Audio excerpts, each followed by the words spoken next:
Hello welcome back to our channel. എല്ലാവരും സുഖമായിരിക്കണമല്ലോ. ഞങ്ങളിവിടെ അടിപൊളിയായിട്ടിരിക്കുകയാണ്. അപ്പോൾ ഇന്ന് ഇതേ ഒരു ഫൈനൽ ഷോപ്പിംഗ് ആണ് കേട്ടോ. എല്ലാവർക്കും അറിയുന്നുണ്ടായിരിക്കും, ഷോർട്സ് കാണുന്നവർക്ക്. ഋതുവിൻ്റെ ബർത്ത്ഡേ സെലിബ്രേഷൻ ആണ് കേട്ടോ നാളെ. അപ്പോൾ നമ്മൾ അവനൊരു ചെറിയൊരു ഗിഫ്റ്റൊക്കെ വാങ്ങാൻ വേണ്ടിയിട്ട് പോവുകയാണ്.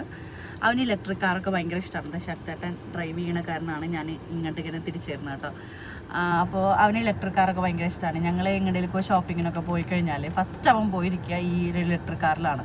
അപ്പോൾ ഞങ്ങൾ വിചാരിച്ചു എന്തായാലും അവൻ എന്തായാലും ഭയങ്കര ഇഷ്ടമാവും, അപ്പോൾ അതന്നെ വാങ്ങാമെന്ന് വിചാരിച്ചു. അവൻ ഞങ്ങളുടെ ഒപ്പം ഇല്ല, ഞങ്ങൾ മാത്രമാണ് ഇപ്പം ഇന്ന് ഇറങ്ങിയിട്ടുള്ളത്. കാരണം നമ്മളിപ്പോൾ ഒരു 12:30ക്കാണ് റൂമിൽ നിന്ന് ഇറങ്ങിയിട്ടുള്ളത്. അത്യാവശ്യം നല്ല വെയിലുണ്ട്. അച്ഛനും അമ്മയും ഋതുവും കൂടി റൂമിലിടുന്നു. അല്ലാന്നുണ്ടെങ്കിൽ അവരെന്തായാലും ടയേർഡാവും, നമ്മളും ടയേർഡാവും. പിന്നെ നമുക്ക് വേറൊരു ഓപ്ഷൻ ഇല്ല. ഇന്ന് ഈവനിങ് ശരത്തേട്ടനും അച്ഛനും കൂടി സലൂണിലൊക്കെ ഒന്ന് പോയി ഹെയർ കട്ടിനൊക്കെ വേണ്ടി പോകുന്നുണ്ട്. അപ്പോൾ പിന്നെ ആ ടൈം നമുക്ക് കിട്ടില്ല. അപ്പോൾ ഇന്നെന്തായാലും ഈ ഒരു സമയത്ത് ഇറങ്ങാമെന്ന് അങ്ങനെയാണ് കേട്ടോ പ്ലാൻ ചെയ്തിട്ടുണ്ടായിരുന്നത്. പിന്നെ നമുക്ക് റിട്ടേൺ ഗിഫ്റ്റ് കൊടുക്കാനുണ്ട് ഋതുവിൻ്റെ ഫ്രണ്ട്സിന്. ഋതുവിന് കുറച്ച് ഫ്രണ്ട്സൊക്കെ ഉണ്ടല്ലോ, അപ്പോൾ അവർക്ക് റിട്ടേൺ ഗിഫ്റ്റ് കൊടുക്കണം. അപ്പോൾ അതൊക്കെ വാങ്ങാൻ വേണ്ടിയിട്ടാണ് ഇന്ന് മെയിനായിട്ട് നമ്മളിങ്ങോട്ട് വരുന്നത്. പിന്നെ നമ്മൾ നാളെ ചെറിയൊരു ഗെയിം കാര്യങ്ങളൊക്കെ ഒന്ന് കണ്ടക്ട് ചെയ്യുന്നുണ്ട് കേട്ടോ. അപ്പോൾ അതൊക്കെ സെറ്റായിട്ട് വരും തോന്നുന്നു. അപ്പോൾ ഇങ്ങനെ പ്ലാനിങ് കാര്യങ്ങളൊക്കെ ഉണ്ട്. അപ്പോൾ അതൊക്കെ സെറ്റ് ചെയ്യുകയാണെന്നുണ്ടെങ്കിൽ അതിലെ വിന്നേഴ്സിന് എന്തെങ്കിലും ചെറിയൊരു ഗിഫ്റ്റ് എന്ന് പറയുമ്പോൾ വലിയ രീതിയിലൊന്നും അല്ല കേട്ടോ, ചെറിയ ഓരോരോ ഗിഫ്റ്റ് കൊടുക്കണം എന്നുണ്ട്. അപ്പോൾ അതൊക്കെ സാധനങ്ങളൊക്കെ വാങ്ങാനാണ് മെയിനായിട്ട് പോണത്. പിന്നെ ഞാനിടുന്ന എൻ്റെ ഗൗണിലേക്ക് എനിക്ക് മാല ഇതുവരെ കിട്ടിയിട്ടില്ല. ഞാൻ ആദ്യം ഷീനിൽ നിന്നോ അങ്ങനെ ഓർഡർ ചെയ്യാമെന്നാണ് വിചാരിച്ചിട്ടുണ്ടായിരുന്നത്. ഞാൻ എൻ്റെ ഡ്രസ്സ് ഷീനിൽ നിന്നായിരുന്നു ഓർഡർ ചെയ്തിട്ടുണ്ടായിരുന്നത്. അത്യാവശ്യം നല്ല ഫിറ്റിങ്ങിൽ നല്ല എനിക്ക് അടിപൊളിയായിട്ട് കിട്ടിയിട്ടുണ്ടായിരുന്നു കേട്ടോ. പക്ഷേ ഞാൻ പിന്നെ മാലയൊക്കെ നോക്കിയപ്പോൾ എനിക്ക് 7th നമ്മൾ ഫംഗ്ഷൻ പ്ലാൻ ചെയ്തിട്ടുള്ളത്. പക്ഷേ 8th 9th ഒക്കെയാണ് ഡെലിവറി ഡേറ്റ് അതിൽ കാണിക്കുന്നത്. അപ്പോൾ പിന്നെ എന്തായാലും ലുലുവിൽ പോയിട്ട് നോക്കാമെന്ന് വിചാരിച്ചു. അങ്ങനെ അതൊക്കെയാണ് കാര്യങ്ങൾ. പിന്നെ ഞങ്ങളിന്ന് ഇറങ്ങുമ്പോൾ ഋതു ചെറിയൊരു കരച്ചിലൊക്കെ ഉണ്ടായിരുന്നു കേട്ടോ. പിന്നെ അവനങ്ങനെ അമ്മ നിച്ചുവിൻ്റെ റൂമിലേക്ക് ഞങ്ങൾ അങ്ങനെ ആക്കി കൊടുത്തു. അമ്മയും കുറച്ച് നേരം അവിടെ ഇരുന്നു. നിച്ചുവിൻ്റെ റൂമിൽ എത്തിക്കഴിഞ്ഞാൽ പിന്നെ അവൻ അങ്ങനെ വലിയ കരച്ചിൽ കാര്യങ്ങളൊന്നും ഇല്ല കേട്ടോ. അവൻ ഓക്കെ ആവും. നിച്ചുവിനെ കാണുന്നുണ്ടെങ്കിൽ ഞങ്ങൾ എങ്ങോട്ട് സാധാരണ പോവുകയാണെങ്കിലും നിച്ചുവിനെ കണ്ടു കഴിഞ്ഞാൽ പിന്നെ ഞങ്ങളുടെ ഒപ്പം വരില്ല, അവൻ്റെ ഒപ്പം നിന്ന് കളിക്കുക ചെയ്യാറുള്ളൂ. ഇനിയിപ്പോൾ എന്തായാലും നെക്സ്റ്റ് വീക്ക് മുതൽ ഞാനും ജോലിക്ക് പോയി തുടങ്ങുകയാണ്. അപ്പോൾ പിന്നെ അവനെ ഇപ്പം തന്നെ ഒന്ന് ശീലിപ്പിച്ചെടുത്താലല്ലേ സെറ്റ് ആവുള്ളൂ. അങ്ങനെ വിചാരിച്ചിട്ടാണ് മെയിനായിട്ട് അച്ഛൻ്റെ അടുത്ത് അങ്ങനെ നിർത്തി ഒന്ന് ഞങ്ങൾ ഒറ്റയ്ക്ക് പോയി വരാമെന്ന് ഇങ്ങനെ പ്ലാൻ ചെയ്തിട്ടുണ്ടായിരുന്നു. ഇന്നലെ ഞാൻ പാർലറിൽ പോയപ്പോഴൊക്കെ അവൻ ഒറ്റയ്ക്ക് വീട്ടിൽ തന്നെ ഇരുന്നിട്ടുണ്ടായിരുന്നു. വലിയ കുഴപ്പമൊന്നും ഉണ്ടായില്ല. അമ്മ തന്നെയാണ് അവന് ഫുഡ് കൊടുത്തതും ഡ്രസ്സ് ചേഞ്ച് ചെയ്തു, പിന്നെ ഉറക്കി. അപ്പോഴൊക്കെ ആൾ ഓക്കെ ആയിട്ട് തന്നെ ഇരുന്നിട്ടുണ്ടായിരുന്നു. അപ്പോൾ പിന്നെ അമ്മയ്ക്കൊരു സമാധാനമായി. ഞാനിപ്പോൾ നെക്സ്റ്റ് വീക്ക് മുതൽ പോവുകയാണെങ്കിലും അവൻ വലിയ വാശി കാര്യങ്ങളൊന്നും പിടിക്കില്ലല്ലോ എന്ന് വിചാരിച്ചിട്ട്. അപ്പോൾ ഇതൊക്കെയാണ് വിശേഷങ്ങൾ. ഇനിയിപ്പം ഞാൻ ലുലുവിലെത്തിയിട്ട് ബാക്കിയുള്ള വീഡിയോസ് കാര്യങ്ങളൊക്കെ കാണിക്കാം കേട്ടോ. അവന് ഇഷ്ടപ്പെട്ടത് അവിടെ ഉണ്ടാവുമെന്ന് വിചാരിക്കുന്നു.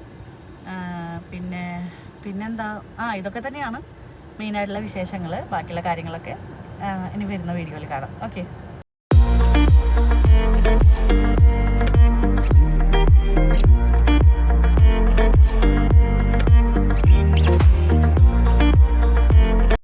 നമ്മളിപ്പോൾ ലുലുവിൽ എത്തിയിട്ടുണ്ട്. നല്ല വെയിലുണ്ട് കേട്ടോ. നല്ല വെയിലെന്ന് പറഞ്ഞു കഴിഞ്ഞാൽ അടിപൊളി വെയിലാണ്. ഇനിയിപ്പോൾ ഇന്നലെ പോയി പാർലറിൽ ചെയ്തതൊക്കെ ഇന്ന് സെറ്റാവും. ഇന്ന് നമ്മളങ്ങനെ വല്ലാതെ വെയിലൊന്നും കൊള്ളരുതെന്ന് അവർ പറഞ്ഞിട്ടുണ്ടായിരുന്നു. എന്തായാലും പോവാന്നെ. അത്യാവശ്യം നല്ല വെയിലുണ്ട്. പിന്നെ പാർക്കിങ്ങിനൊന്നും വലിയ ബുദ്ധിമുട്ടുണ്ടാകുന്നില്ല. സാധാരണ നമ്മൾ ലുലുവിൽ വന്നു കഴിഞ്ഞാൽ ഇത്ര പെട്ടെന്ന് പാർക്കിംഗ് കിട്ടില്ല. ഇന്ന് പെട്ടെന്ന് പാർക്കിങ്ങൊക്കെ കിട്ടി. അപ്പോൾ ഇനി ഷോപ്പ് ചെയ്യണതിൻ്റെ വീഡിയോ കാണാം കേട്ടോ. ഈ ഒരു ടൈമിൽ ഷോപ്പിങ്ങിന് പോയപ്പോൾ ഞങ്ങൾ വിചാരിച്ചിട്ടുണ്ടായിരുന്നു വലിയ തിരക്കൊന്നും ഉണ്ടായിരിക്കില്ല, നമുക്ക് പെട്ടെന്ന് തന്നെ സാധനങ്ങളൊക്കെ വാങ്ങിയിട്ട് ഇറങ്ങാമെന്നായിരുന്നു വിചാരിച്ചിട്ടുണ്ടായിരുന്നത്. പക്ഷേ അത്യാവശ്യം നല്ല രീതിയിൽ തിരക്കൊക്കെ ഉണ്ടായിരുന്നു കേട്ടോ. ഞങ്ങൾ ഫസ്റ്റ് തന്നെ കയറി പോയിട്ടുണ്ടായിരുന്നത് ടോയ്സിൻ്റെ സെക്ഷനിലേക്കാണ്. ഋതുവിൻ്റെ കാർ ഏകദേശം സെറ്റായി കഴിഞ്ഞാൽ പിന്നെ ബാക്കിയെല്ലാതും മെല്ലെ നമുക്ക് കണ്ടെടുത്താൽ മതിയല്ലോ എന്ന് വിചാരിച്ചു. പക്ഷേ കാറിൻ്റെ സെക്ഷനിലേക്ക് പോയപ്പോൾ നമുക്ക് ഇഷ്ടപ്പെട്ട ഒരു കളറും ഇഷ്ടപ്പെട്ട മോഡലും അങ്ങനെ ഡിസ്പ്ലേയിൽ ഉണ്ടായിരുന്നില്ല കേട്ടോ. പിന്നെ പോണ വഴിക്കാണ് എന്തായാലും നെക്സ്റ്റ് സ്റ്റോപ്പ്, അവിടെ കയറിയിട്ട് എന്തായാലും കാറ് കൺഫേം ചെയ്ത് വാങ്ങിയാൽ മതിയല്ലോ എന്ന് വിചാരിച്ചു. പിന്നെ ഞാൻ നേരെ ആക്സസറീസിൻ്റെ സെക്ഷനിൽ പോയി. ഞാൻ പറഞ്ഞിട്ടുണ്ടായിരുന്നല്ലോ എൻ്റെ ഗൗണിലേക്കുള്ള ഒരു മാല നോക്കാനുണ്ടായിരുന്നു. അപ്പോൾ ഓൺലൈനിലൊക്കെ നോക്കുമ്പോൾ ഡെലിവറി ഡേറ്റ് കുറേ നീണ്ടിട്ടാണ് കാണിക്കുന്നത്. നമ്മൾ 7th ഫംഗ്ഷൻ, 7th കഴിഞ്ഞിട്ടുള്ള ഡേറ്റിലാണ് നമുക്ക് കിട്ടുള്ളൂ. സോ ഞാൻ വിചാരിച്ചു എന്തായാലും ലുലുവിൽ പോയിട്ട് നോക്കാമെന്നുള്ളത്.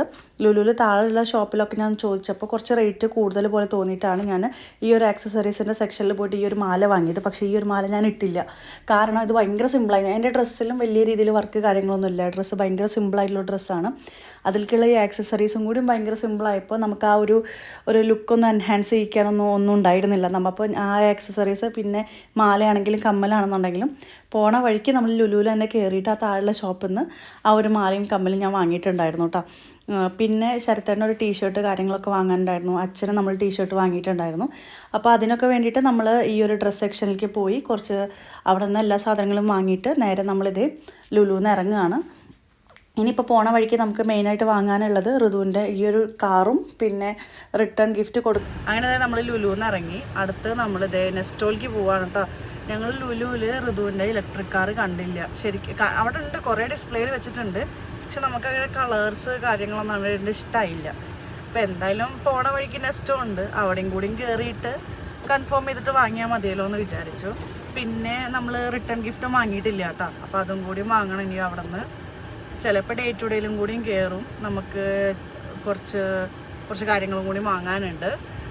അപ്പോൾ ഇവിടുത്തെ കഴിഞ്ഞ് പിന്നെ നമുക്ക് റൂമിലേക്ക് കുറച്ച് ഗ്രോസറി സാധനങ്ങളൊക്കെ വാങ്ങാനുണ്ട്. അപ്പോൾ അതും ഇനിയിപ്പോൾ ഋതുവിൻ്റെ ഈ ടോയ്സ് പിന്നെ നമുക്ക് കുറച്ച് ആ ഗിഫ്റ്റ്സ് കാര്യങ്ങളും കൂടിയേ വാങ്ങാനുള്ളൂ. അവിടെ എത്തിയിട്ട് കാണാം കേട്ടോ. ഞാൻ പറഞ്ഞല്ലോ ഇനി നമ്മൾ നേരെ പോണത് നെസ്റ്റോയിലാണ്. അപ്പോൾ അവിടെ പോയിട്ട് എന്ത് കാറ് കാണുന്നു അത് അവിടെ നിന്ന് എന്തായാലും സെലക്ട് ചെയ്യാമെന്ന് വിചാരിച്ചിട്ടാണ് കേട്ടോ പോണത്. കാരണം ഇനിയിപ്പോൾ നമ്മുടെ അടുത്ത് വേറെ നല്ല ഷോപ്സ് കാര്യങ്ങളില്ല. അപ്പോൾ ഇവിടെ നിന്ന് തന്നെ എന്തായാലും കൺഫേം ചെയ്തിട്ട് വാങ്ങാമെന്ന് വിചാരിച്ചിട്ടാണ് പോണത്. അപ്പോൾ പോണ വഴിക്ക് ഞങ്ങൾ തന്നെയായിരുന്നു കേട്ടോ സംസാരിച്ചിട്ടുണ്ടായിരുന്നത്. ഞങ്ങൾക്ക് ഇഷ്ടപ്പെടുന്ന ആ ഒരു ടൈപ്പ് കാർ അവിടെ ഉണ്ടായാൽ മതിയായിരുന്നു എന്ന് പറഞ്ഞിട്ടായിരുന്നു പോയിട്ടുണ്ടായിരുന്നത്. എന്തോ ഭാഗ്യത്തിന് നമ്മളവിടെ എത്തിയപ്പോൾ കണ്ടതും നമുക്ക് ഭയങ്കര ഇഷ്ടമായിട്ടുള്ളൊരു കാർ തന്നെയായിരുന്നു. അങ്ങനെയാണ് കേട്ടോ നമ്മളത് സെലക്ട് ചെയ്തിട്ടുണ്ടായിരുന്നത്.